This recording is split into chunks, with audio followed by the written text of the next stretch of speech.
For people who think Republicans got nothing out of the deal yesterday, listen to this piece from Crooks and Liars. It's just a short paragraph here, but it really tells you everything that you need to know.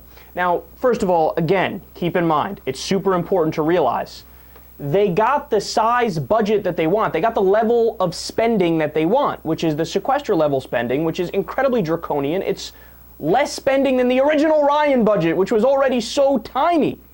So they won in that regard. The Republicans won on the level of spending. But the media is not really bringing that up, and they're not talking about that, but it's true.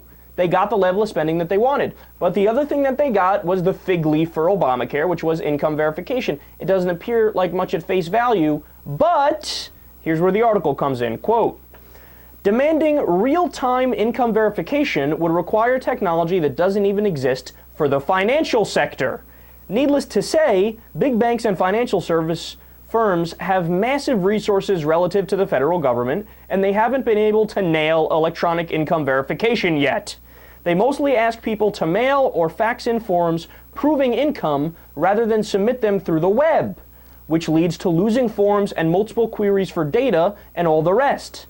And to get it right would add significantly to the already burdensome delays in acquiring insurance coverage on the exchanges. It would also expand costs for IT development exponentially, achieving the neat trick of making Obamacare more costly and more ineffective at the same time.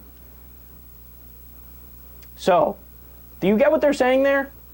At face value, anybody looks at that deal and goes, oh, it worked out for the Democrats because, okay, whatever, income verification for Obamacare. So what?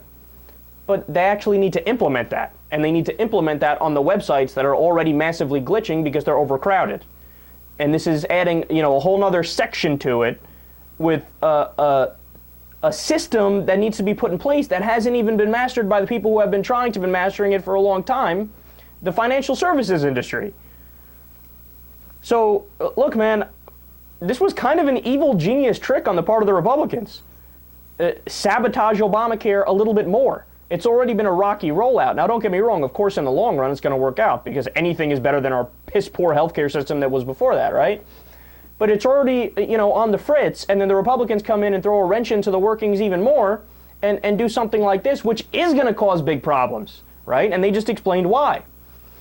The article continues, quote, so now you need to prove income for healthcare and for dealing with the federal government. But who doesn't?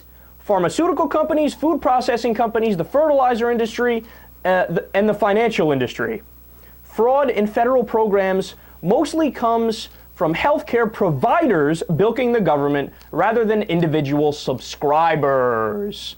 So do you get that? By them doing this income verification for, your average person and for individuals, they're using a higher level of scrutiny when dealing with you than they use when they're dealing with the food processing industry, fertilizer industry, pharmaceutical industry, and the financial industry. That seems totally absurd, right? Well, of course, again, the idea of putting this in place in the first place from the Republicans, and the Democrats fell for it, was to throw a wrench into Obamacare, right? Was to do something that's hard to do.